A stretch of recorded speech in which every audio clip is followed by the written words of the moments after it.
Esse exercício aqui eu recebi de um colega nosso lá de Fortaleza, sobre previsão de demanda. E aí o enunciado fala o seguinte: uma empresa de beneficiamento de couro de cabra e carneiro, curtume, precisa avaliar a quantidade necessária de compra de couros para cada mês do ano de 2014. Para tal, necessita prever as demandas para 2014. Para atender este objetivo, utiliza a demanda real de 2012 e 2013 e as previsões entre agosto e dezembro de 2013 tidas como confirmadas. Isso aqui pode ser o seguinte, né? Quando eu fiz esse exercício eu estava lá no meio de 2013, mas eu já tinha os pedidos em carteira, eu já tinha informação até dezembro. É como se eu falasse hoje assim que eu já sei a minha previsão de alguma coisa nos próximos 6 meses, porque eu já recebi os pedidos, isso já está posto. Então essa é uma coisa muito frequente na mineração, na indústria automotiva, em alguns ramos, que você já tem a previsão confirmada antes do prazo. Os dados estão listados numa tabela, bem como um gráfico de linha que os representa. Escolha o método de previsão mais adequado e faça a previsão de janeiro a dezembro de 2014. Tá? Então, o objetivo do exercício é esse. Né? Tem um comentário aqui que parece que é do aluno, que ele fala assim, o método mais adequado é a sazonalidade simples. Gostaria que alguém pudesse resolver comigo, então nós vamos resolver com ele. Né? Quando a gente olha para essa curva aqui, num primeiro momento a gente pode dizer que é uma variação aleatória. Concordam comigo? Mas a gente tem que observar uma questão aqui que é muito interessante e muito comum.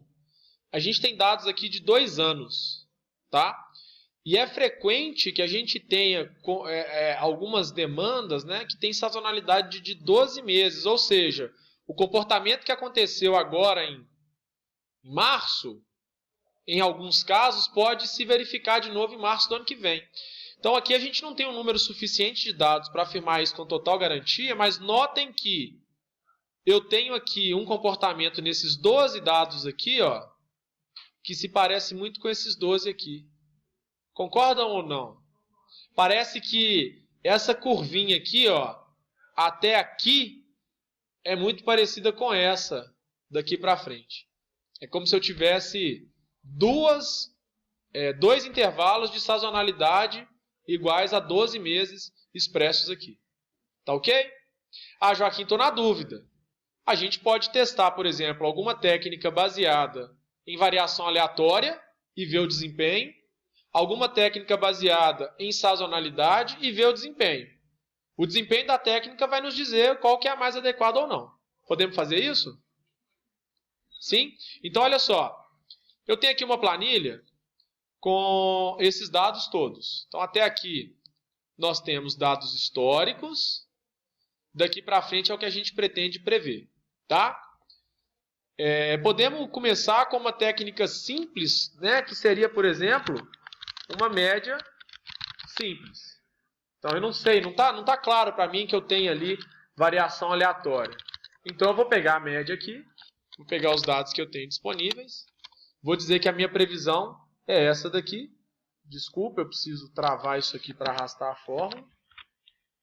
Vou dizer que a minha previsão é essa daqui para todos os períodos e vou calcular, inclusive, o desvio absoluto dessa previsão como sendo o módulo da diferença entre a demanda real e a minha previsão. Então, esse aqui é o erro que eu tenho em cada previsão. Aqui para baixo não me interessa, porque eu não tenho ainda os dados históricos, mas eu posso, inclusive, eu vou usar aqui em cima, para colocar o MAD da técnica, e vou dizer que o desvio médio absoluto dessa técnica é a média dos desvios absolutos de cada previsão. Aqui está dando 9,82. Tá?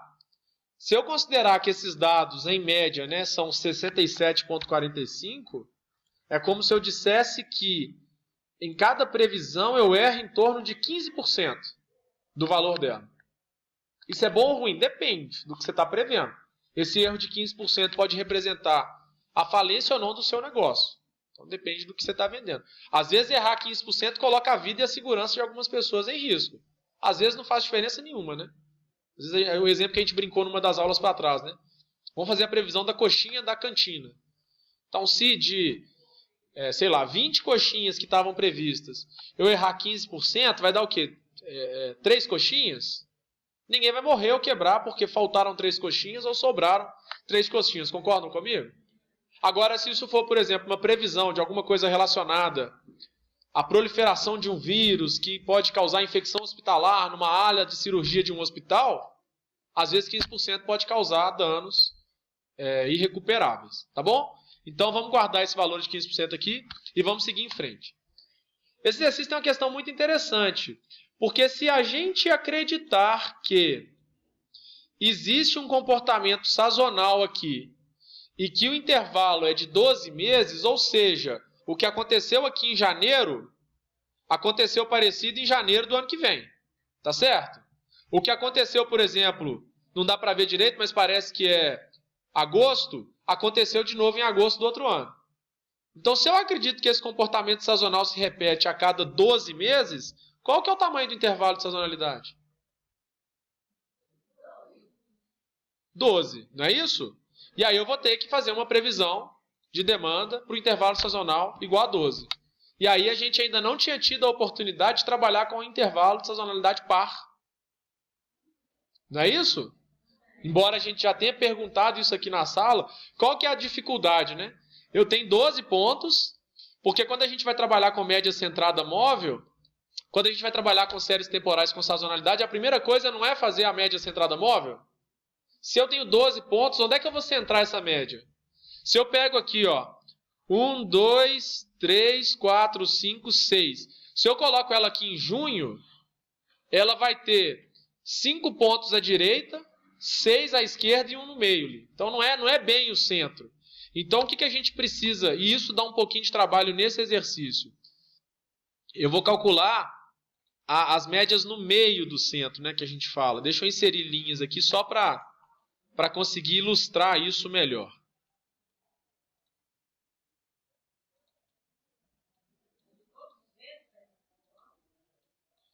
Como a gente tem um intervalo grande de 12 períodos, eu preciso saltar 6 meses para poder calcular o primeiro. Então, a gente não vai conseguir ter média centrada móvel para todos os períodos. Então, deixa eu só preparar a planilha aqui.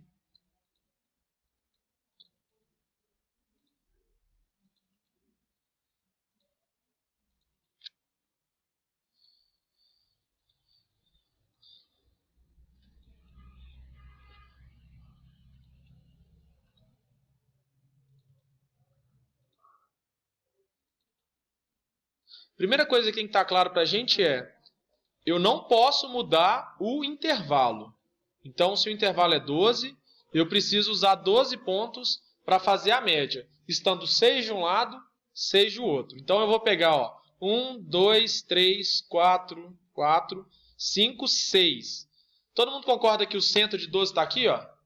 Nessa célula aqui, ó, em vermelho? Por que é o centro de 12? Porque se eu fizer uma média aqui, ó, eu tenho 6 pontos para um lado, 6 pontos para o outro. Então, eu pego 2, 3, 4, 5, vai até dezembro. Concordam comigo? Tá claro isso? E aí eu vou fazendo essa média aqui, ó. Aqui também é uma média centrada no intervalo igual a 12, porque se eu contar, tem 6 pontos de um lado, 6 pontos do outro. Tá ok, gente? Beleza. E eu vou fazendo isso em todos os intervalos possíveis aqui, ó.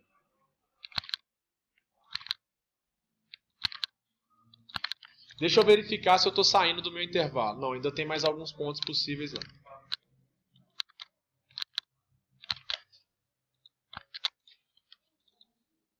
Ó, esse aqui é o último que dá para fazer. Concordam comigo? Se eu calcular mais um para baixo aqui, ele vai pegar um ponto que eu ainda não tenho. Tá? Então, o que eu calculei nessa coluna aqui? Como é que chama isso? Média centrada móvel. Né? Só que eu calculei, não foi exatamente no intervalo. Foi o que a gente chama do meio do intervalo. Agora, eu preciso fazer o quê? A média que vai estar na frente desse ponto aqui, ó, é o quê? A média dos 2 pontos dele. Então, de um lado e de outro. Então, eu faço a média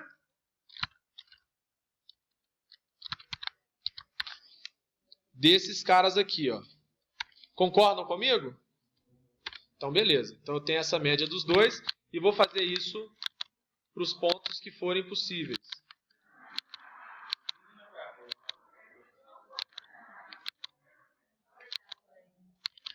Entenderam isso? Então, o que eu fiz aqui, ó, foi média centrada móvel para o intervalo igual a 12. Ok? Se eu tenho uma série temporal que tem a presença de sazonalidade sem tendência, vocês lembram que a gente faz a média da média centrada móvel, não faz? Então, agora eu coloco aqui, ó, média da média centrada móvel. E a média da média centrada móvel vai ser igual à média desses valores aqui, ó. Tá ok, gente? Então esse é meu termo constante. Então eu posso colá-lo aqui. Ficou lá constante. O que eu vou fazer agora? Só para limpar um pouco a tabela, para tirar essas linhas todas que estão sobrando. Eu vou copiar aqui. Vou colar aqui, tá? O que me interessa é essa coluna aqui. Então, aqui eu vou tirar essas fórmulas aqui só para não... Não, acho que eu vou conseguir tirar sem problema. Eu só vou apagar esses intervalos aqui, ó. Que agora eu não preciso mais deles.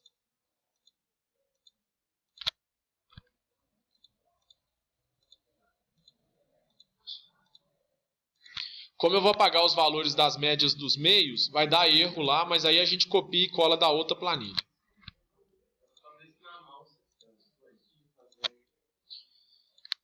Na verdade envolve alguns cálculos a mais, né? Mas olha só, então a média da média centrada móvel, ela vai ser dada, eu colei aqui os valores, né? Então eu tenho aqui. Então a primeira coisa numa série temporal com sazonalidade é calcular a média centrada móvel e depois a média da média centrada móvel. Isso a gente já tem, concordam comigo? Agora o que a gente faz? Não, peraí que tem um a mais ali. Deixa eu arrumar a nossa planilha aqui. Agora tem um a menos. Esse mouse é meio ruim. Beleza. Agora eu vou calcular o índice sazonal individual, não é isso?